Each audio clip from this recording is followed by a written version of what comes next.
today. Thank you for being here for Be Fearless. I am here on behalf of G.S.T, Global Speakers Talk. And as usual, on Tuesday, we have some special guests to talk about being fearless and some strategies that they've used in their life to become more fearless and not letting fear hold them back.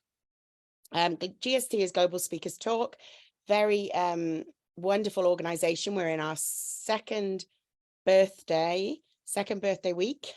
So we're 2 years old this week, and we help people to find their voice and to talk about what they believe in and to speak up for what they believe in.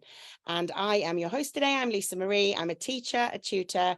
I'm an artist, a designer, and a children's book illustrator. I'm also a mentor and coach, and for parents to help their children with their learning at home. Sorry, I muddled my words a bit there, but I'm very excited. I think that's why I muddled my words, because we have John today who's going to talk to us a little bit about how he helps people, and then we're going to get into all the nitty-gritty about how he has become more fearless in his life.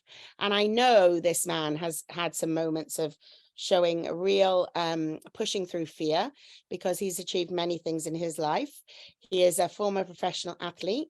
He's also a former business owner of a large company which he sold, and now he's got a new business where he's helping people and organizations to find flow. So hi John, how are you? Good afternoon, Lisa. Thank you so much. It's lovely to be on, and I feel as if I should offer you many happy returns on your second birthday. Yeah, well, you've been with us almost since the beginning as well, John. So yes, happy birthday to you too. But I would like to say the pleasure is all ours that you're here today. And I also, I'm just loving the idea of knowing a bit more about helping people through flow. Okay, I'm looking at that picture I've got up next to me. I don't know what I've done that, but that's me in technology. We're trying to promote my book, and I've realised the right. It looks right. I think it's right. Oh, does it? It's probably the way I'm looking at you. You're probably right. Okay, so helping people to find flow. What does it mean? I'm a very simple person, and I like to keep things as simple as possible. And there's a marvelous quote I like to mention by an actress called Joyce Glenville.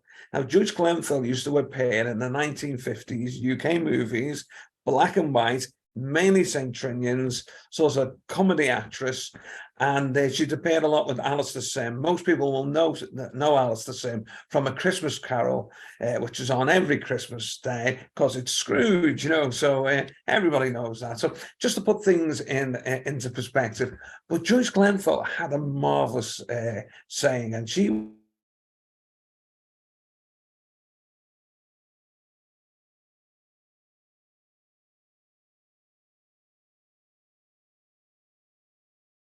would joke, hopefully you would laugh after I've told the joke, you know, but it's there, laugh, and it's gone. Think about joy. The discovery of joy is, for me, it's about finding something that you find of value. So there's an intrinsic value. You're doing something that means an awful lot to you, and you're doing it because with the intention of wanting to improve what it is that you do, but also to help people. And for me, that's probably the easiest way to describe for someone to be in flow, is to find joy and intrinsic value in what they do. I love that word, joy. She's a very wise woman, Joyce Grenfell. So yeah, thank you for that, John. That sounds like an amazing passion that you now have in your business to help people to find flow. So I'm sure that we're going to have lots of lovely stories from you today about how you've worked through fear as well. So can you please start by telling us about a time or a situation in your life when you felt fear, and you may or may not have had it prevent you from doing something you needed to do or something you knew that you should do? Could you share that with us, please? That's a big question. So I'll see if I can unpack that for you, Lisa, and answer that question wholeheartedly. And I think my initial response is this: that fighting fear is something that we need to do on a daily basis. I think as we get older, we find coping strategies as to how to cope with certain things, because you realize these coping strategies actually carry you through. But your first part of your question was to remember a fearful situation that I've been in. And I think every time for those that some people may, other people may not know that, but I'm 34, I have a kickboxing and Thai boxing fights during the late 70s, 1980s. And I can say hand on heart that every time I stepped into my ring, I was scared. And there had to be a way that I could sort of step into that ring and face my fears.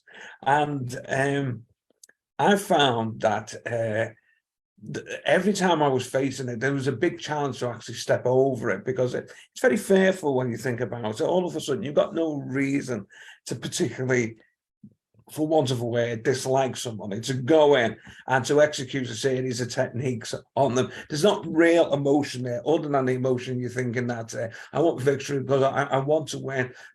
I want to test my skills and see if I'm better than the person that they put up against me.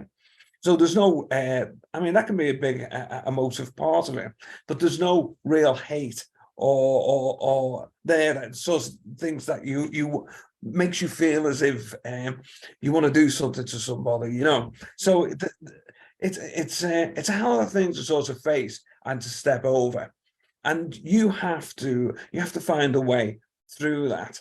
And for me, I probably use two techniques as I think about it, as I look upon it now, and one of them was through the what I call the law of practice. The more you practice, the more you do something, it actually creates confidence in you. And once that confidence is instilled in you, it needs somewhere to go. And for me, it was the constant practice and wanting to improve what I was doing at that moment in time that I think that helped me step into the ring. It helped me face that initial challenge. And I think there was also a secondary factor, was that being able to turn your mind on. And what I mean by that was once you put yourself within the ring, if something clicks within your head, you just say to you, well, I'm here now, and there's a job to be done. And it's almost a mindset thing, but the initial foundation really comes through the confidence, the practice. So all the work is not done within the ring, what you say. It's a bit like an iceberg, really. Everything's done underneath. You just don't see. It's the work. It's the waking up in the early hours of the morning and doing that 5-mile run. That's all the work that's done in the gym. And what that does, it just creates the confidence. And I think that's a real big part of it. Once you've got the confidence, then you have the ability to step over your fear. Comes through repetition and practice. It's setting the groundwork then, is what I'm hearing you say. It's setting all that groundwork that's happening like the iceberg under the water, and then you build up that confidence and you keep it going, presumably, you know, this confidence every time you get in the ring and you do it again, it's going to keep growing and growing. So in the context of fear, what you're saying is every time you step up and do that thing that you're fearful for, even if it's something different to before, you can have the confidence that you'll get through it. I love what you said. Absolutely. I think it's a stepping stone for you. And it's that ability that the more you practice and the more you want to improve and get better in what you do, then that gives you the ability. That's your confidence reservoir that you draw upon. That makes you almost, you want to challenge yourself to see how far you've actually come on. So it's your drive and determination. Yeah, I think there are definitely factors within. I think facing fear, it's there are many emotions that come in. I'm sort of mindful of when I was kickboxing, and before I'd actually made a name for myself, I was fighting in Birmingham against a fairly well recognized fighter called Gary Osborne.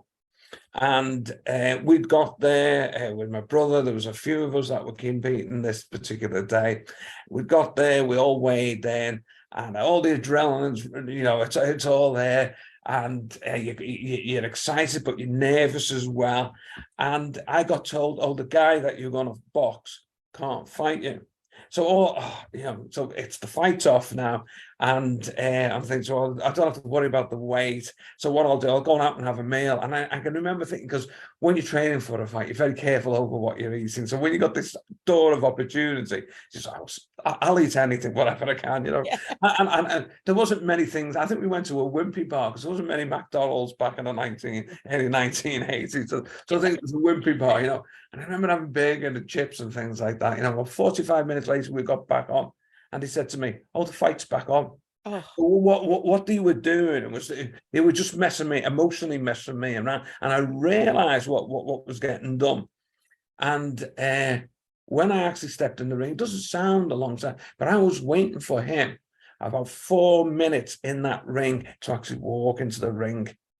Now, the idea was to, if you like, I think to almost defeat me before I'd gone into the ring. But to be honest with you, Lisa, that made me angry. That was something about really annoyed me. And I won that fight. I even got fights of the night that particular night.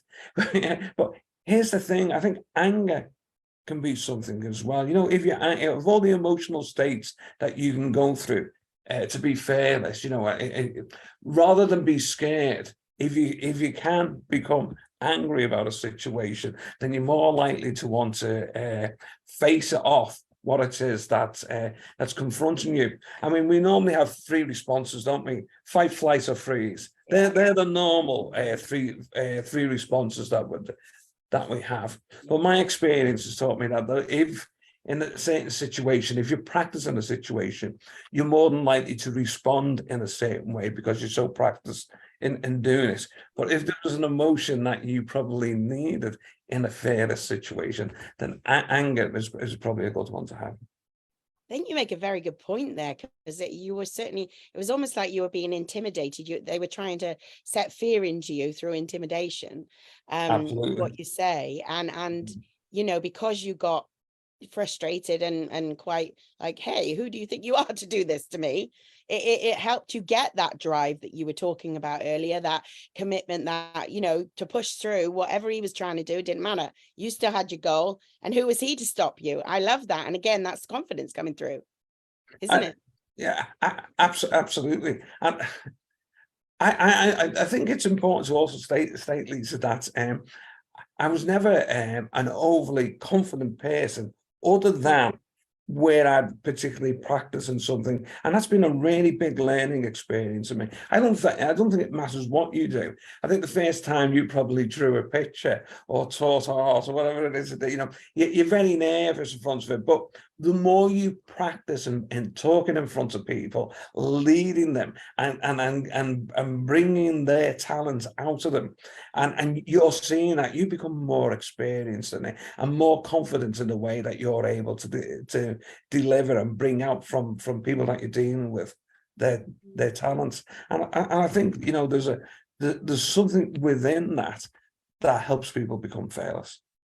Yes. Oh, I think that's a great answer. Brilliant. So you've told us about some of the actions. You told us about the one main thing about the confidence. Is there any other successful strategies that you think you can share that come to mind about other situations that you've been in? I think in this 24-hour society that we live in the 21st century, we live in such a fast-paced life. I mean, even the change, I often think back, people in the 1900, 1910, 1911, when they've seen cars coming about, and what they must have thought, and then of course, when airplanes come in and flights in 1940s, 50s and 60s, after the Second World War, what they went through. And I think equally, when I look at people of my life, when I left school, there were no computers. They arrived the year after, and it's made such a tremendous difference.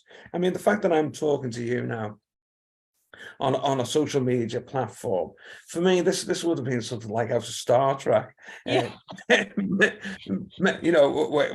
I open my communicator up to you, like, and beam me up, Scotty, type of thing. Yeah, absolutely. Yeah, we live in a completely different world. But as part of that as well, the speed of everything. I don't think we emotionally process what's going on because everything's so fast. And of course, the problem with not emotionally processing and allowing your consciousness to sort of to catch up where you really are does create anxiety. And I know for me, I felt that as well. I feel anxious over certain things. And of course, the other thing is that we're communicating to people that we don't know as well. Mm. I, Sometimes you can't see them, or you'd like to almost do that personable thing, can't you? Because when we grew up without computers, we just didn't never thought we'd be on a screen, interacting with people on a daily basis, really, did we? No, you're absolutely right. It's incredible because you can contact people on the other side of the world, so there's a lot of benefits. I suppose that the downside of it is it's just the sometimes obviously some of the comments or remarks may not be very favorable. There's that side of it, and the other thing about it is just the speed of processing of information and the fact that so many people expect you to respond within a specified period of time. If you've not sort of really caught up with the way it challenges you, the way you feel about it, and yeah, I'm meant to respond. And I think that does cause a great deal of anxiety.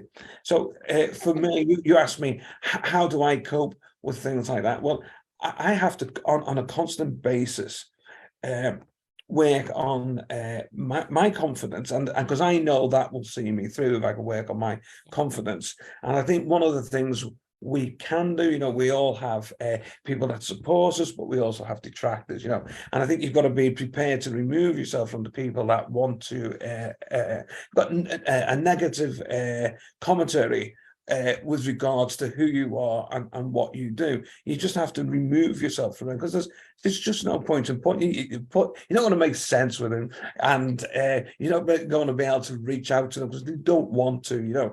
So I think you've got to be prepared to remove yourself, and I think that's something we can physically do. But to build up your confidence, what do I do with regards to that? Well, I have to meditate, even if it's only for 10 or 15 minutes a day. I have to do it. And if I don't do it, I know when I haven't done it because I can feel my heart go boom, boom, boom, boom. But we're all human at the end of the day, aren't we? So my controlling mechanism is through breathing, and that's one thing I would say that all boxers or people in combat sports and possibly rugby, where there's a possible clash, all train to breathe through the nose. You have to. And so what you do is you're learning to breathe correctly, because when you breathe through your nose, it's more chest breathing. You have to raise your chest to breathe through your nose. Very shallow when I breathe through the mouth. So so breathing correctly can slow down your heart rate, and the meditation for me. So that's something I have to do 10 or 15 minutes each day. And if I don't do it, Lisa, then I can feel, that that it's something I really need to do. So part of my self-care process will be definitely to do that. That's amazing. So when you first started doing that many years ago, you must have seen quite a transformation, because if you're noticing even now, the difference it makes if you don't do it. So that's really interesting for the people listening, because transformation is really important. Because sometimes we think, oh, we've overcome one fear, but we've still got whole lifetime ahead of us, and we all fear. We all feel fear, sorry. So we're never going to get away from it, but we've just got to find a way to work with it. And then these are things that work for you. Yeah, absolutely. It's finding that coping strategy that helps you to move forward. But and it's also, big, sorry, my dear, what did you say? It's big. It's it's massive. It's massive because if it makes you or helps you live your life in a better way, because you feel as if you can cope with it better, then for me that's going to be absolutely, that really is massive. And you also mentioned the people around you, as well as getting rid of the dead wood, for want of a better word, the ones that aren't serving you. It's good to have a lot of good people around you that are serving you, because that can really boost your confidence as well. And you mentioned 100%. about the change from, people of a certain age and upwards that didn't have computers and didn't grow up in that digital world. It's sometimes easy to sort of get that fear over technology, etc., because we're comparing ourselves almost to whoever's on the other end or whoever we're interacting with, because we feel that that's something that's not come natural to us and we're a bit slower at it. But the bottom line is, it doesn't serve us to compare ourselves or do any of that. So it's like you say, get the positive people around you and just big yourself up when you've done things, no matter how hard they are, right? Oh, absolutely. I think that's massive. Again, people that support you and want to help you on your journey. Of course, it's all about confidence building, isn't it? So yeah, I definitely understand that. So is there any current fears that you could tell us about that you've been working on overcoming, and what steps you're doing to currently work on this? I think it's just the everyday things, Lisa. I think as you're younger, I think because you've got to challenge yourself more to step out to see the direction in which your life is going to take. Perhaps you're not as anxious as you are as the older that you get. And I think the older that we get, for some reason, we can become more anxious. I don't really understand that why that should be the case, but I know for me that certainly as I've got older, that's something that has happened to me. And when I speak to other people, they'll start to say to you about their experience or where they've been worried or whatever, and you suddenly realize that you are not the only one. It seems to be a life experience that people have. So for me, the constant challenge, the constant battle is having to come over the anxiety that I feel, the self-doubt. Yeah. I think, yeah, of course we do. I think that self-doubt is absolutely massive. And people coin this phrase now called imposter syndrome. Who do you think you are to be trying to deliver what it is that you're doing now, And so there's always a little bit of that sort of goes with, well, especially when you're in the sort of industry that we're in, with the self-education industry, where you're trying to support people, and it's how how fast your detractors want to pick up the things that you didn't do particularly well. But the irony of the situation is this, Lisa, isn't that learning experience? Because that's how you learn, isn't it? By experience, and experience is the transformation and knowledge. If we don't experience, all we have is philosophy. I have knowledge and I've not put it to use. There's no action at all. So it's just philosophy. But the fact that if I do something with it, it means that the knowledge that I have, I'm putting to good use. Yeah. And therefore it becomes experience. So for me, for any bad moves are made, then equally with the good ones that have come about, I could say to you that they've all been fantastic learning experiences that I've been able to take. And I think, it's a case of step out your own way and be prepared to improve, to be a better you than what you were the day before. Isn't that what life is about? Definitely. It's your journey, isn't it? Yeah. It's my journey, it's your journey. And all you're trying to do is to live your life to your best ability and smile along the way as best as you can do, and try and improve the quality of other people's lives. And Yeah. I think I've had enough experience with what I've done to be able to share the things that I've learned in life. And in my book there, which is Find Your Flow, which will be released published on November the 18th, which I'm very grateful for the cover. Also, Lisa, you done the cover, and I've had great feedback with regards to the cover. Oh, It's wonderful. but many people have said to me, yeah, we love it. Like, it looks great, Well, I hope it does the contents justice, because I cannot wait to read it. I know some of what it's about, and I can't wait.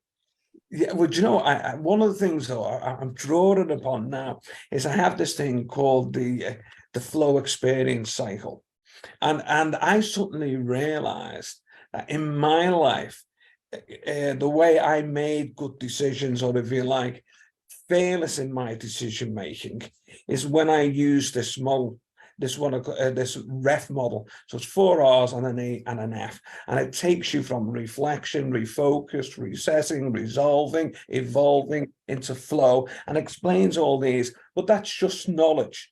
You've got to follow, because I'm a great believer in learning patterns, because the more patterns, or if you like, auto behavior in which we can fall into, we're building up a decision-making muscle. And the thing that I learned in May was that when I used this model, in other words, I wasn't putting my ego within the decision-making, I wasn't becoming too emotional about it, but what I was doing, when I made a decision that was about improvement, I followed this model. And the decision of being good. But when I made mistakes that was about my ego, decisions about my ego, or I was too emotionally involved and I was responding, they weren't good decisions, because it wasn't about improvement in the who I was the day before. And what this model does, it builds for you, or what the book does for you, it builds for you a model that you can use, so you can build flow into your life and hopefully improve your decision making as well. Well, effectively, what you do, what you're able to bring to people is a way of overcoming things that are fearful to you and stopping you reaching your goals and going for your dreams and getting everything that you want, because fear is one of those emotions that gets in the way. When you're too emotional, you can't make the right decision, and you might see fear as something that isn't really as bad as it first appears, because we've got the emotion involved. And it can help you to step past whatever is worrying you once you are able to take some of the emotion away from situations, to be able to, think in that way. You mentioned breathing, and I'm sure all of these things are very important to get you in a state where you're making those good decisions. But I like what you said as well about, it doesn't matter about any of the good or the bad, because it's so true. There's a learning experience in everything, isn't there? So thank you for Absolutely. sharing that. But I think you also made a great point there, where you were talking about making decisions from fear, because every time you make a decision from fear, is that you're removing options from the table for yourself. Mm, And the sad thing about it all, which I say all the time, is that mentally, anxiety or whatever it is, we create the problem in our head. yeah. And we create the problem. It's probably not there. You just think something's going to happen, and you're mentally believing that the worst thing in the world's going to happen. It's all there. Your brain has created this problem. Mm, And what I see people do all the time is that they sit there, and the thing that's created the problem, the brain, they try and use the same instrument to resolve to find the solution. And they wonder why they've got this conflict there. I've got this problem, I've thought about it, so I'm going to use this now, it's going to try and resolve it. And it doesn't work. It never works like that. You just stop. And as you said, the trouble with it, you do stop there. You're like a rabbit caught with your eyes and headlamps. You just stop with fear. And the car's approaching you. It's going to be more dangerous. If it collides with you, it may kill you, or it could seriously hurt you, and yet you can't move. And that happens to be totally full of fear. So the question is, you're absolutely right. How do you get out of that situation so you can make better decisions? And the only way we can do that, of course, is this, because we can't take a bit of medication or snap a something magic and become fearless the next day. The fact of the matter is, you have to commit to it. You have to make a commitment, and that means you're not going to dabble. I mean, you're going to try something out for a couple of weeks and it's like, oh, it's not working for me. You have to commit. you have to commit to the process.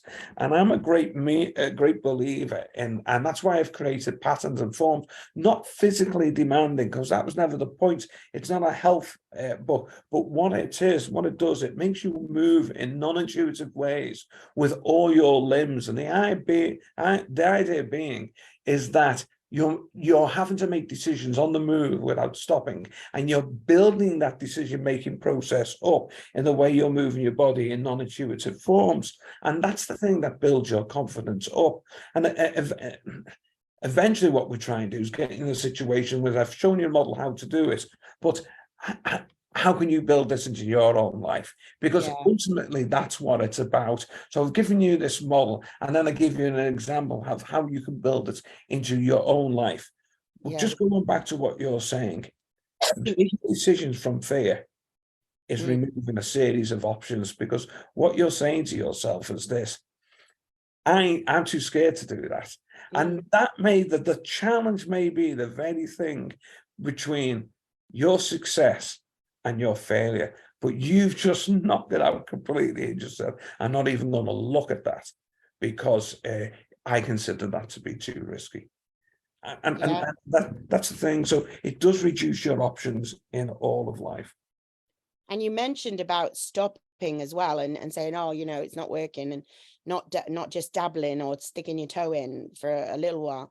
That's the fear again speaking, isn't it? Making you decide to just give it up.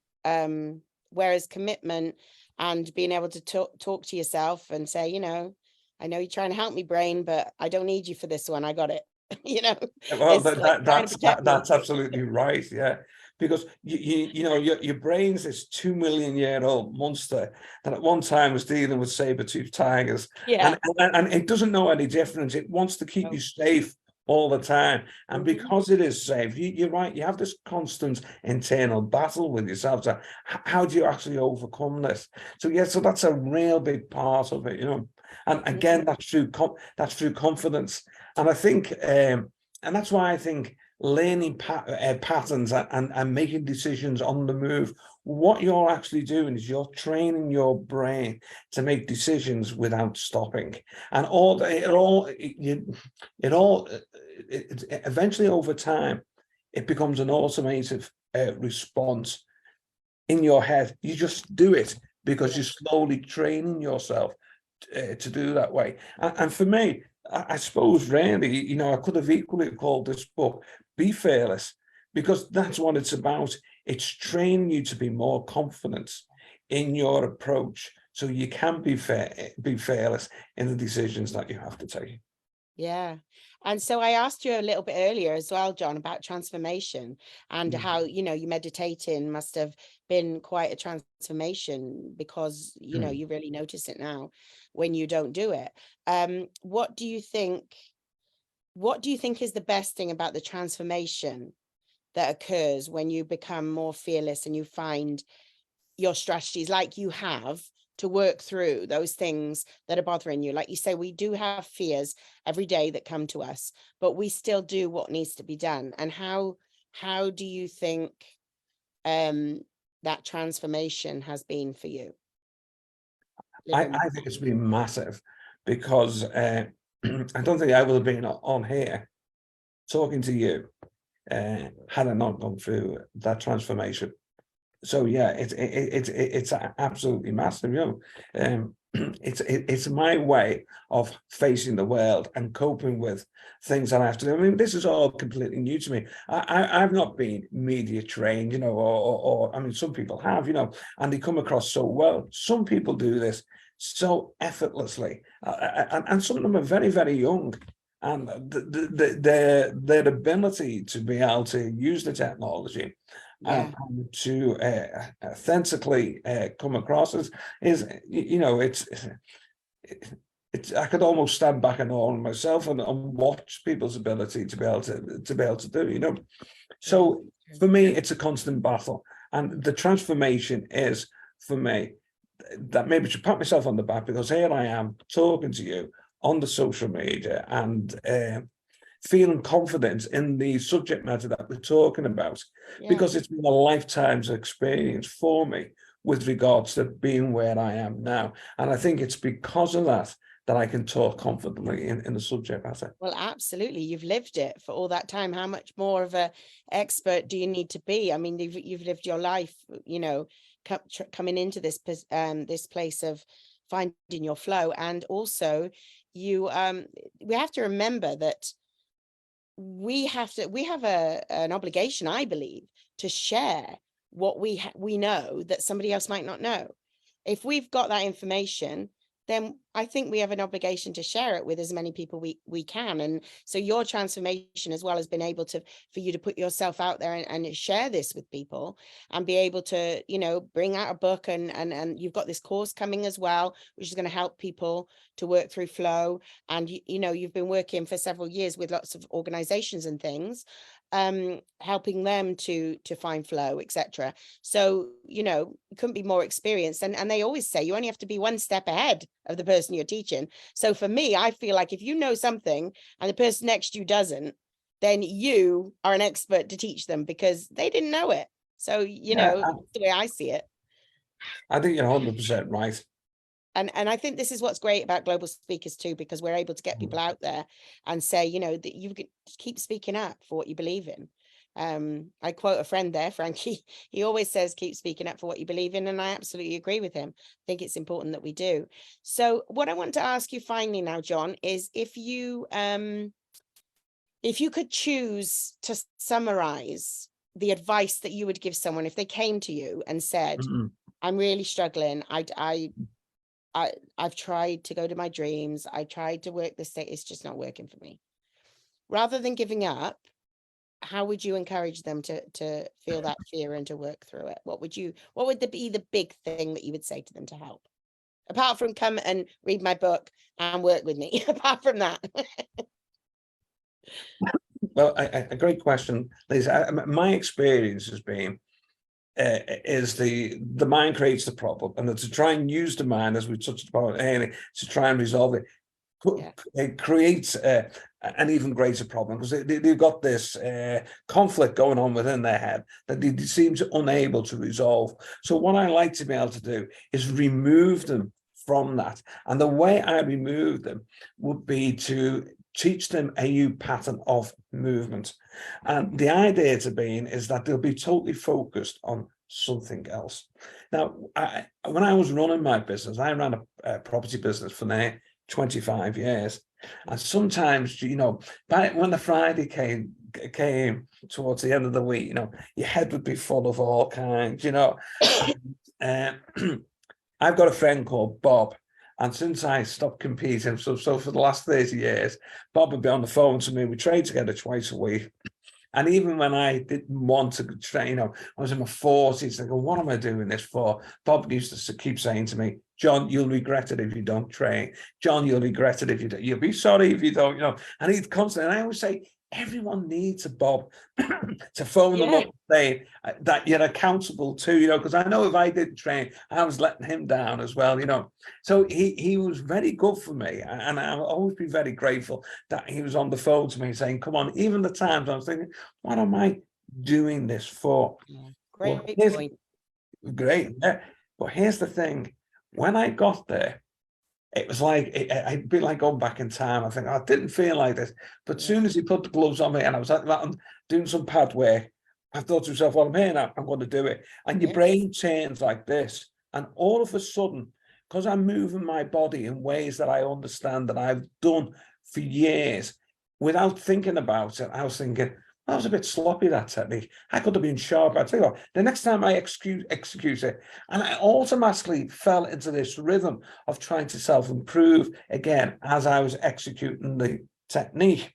And that happened. So by the time I came, I'd really forgotten about the problem. I just forgotten about the problem. Wow. Excuse me. But what I'd also done, Lisa, is this. I created space.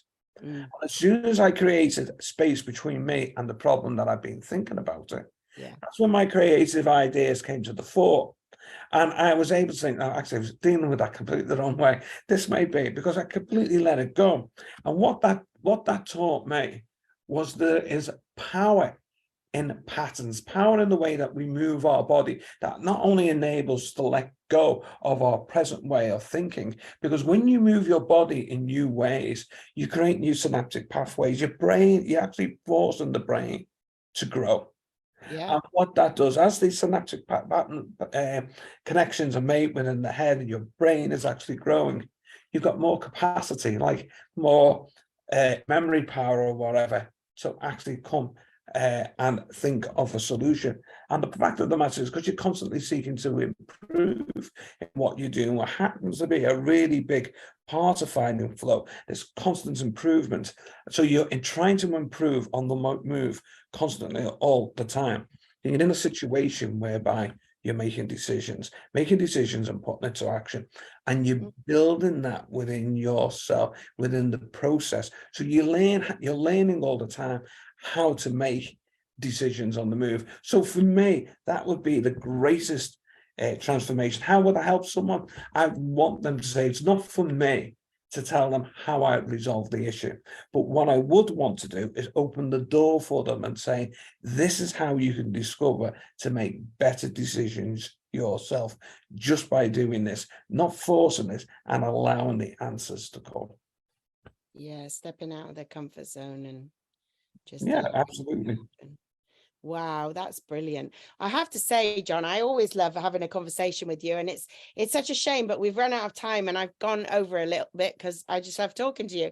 And I hope that you will come back and talk with me again, perhaps on this subject or on another one. But it's been an absolute pleasure to have you today.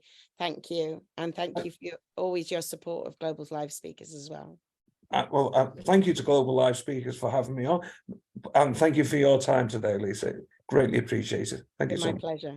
John, it's wonderful to talk to you. I can't wait to see your book, and I can't wait to hear more about your course when you start coming out and selling that, because that's right behind the book, isn't it, as far as I understand?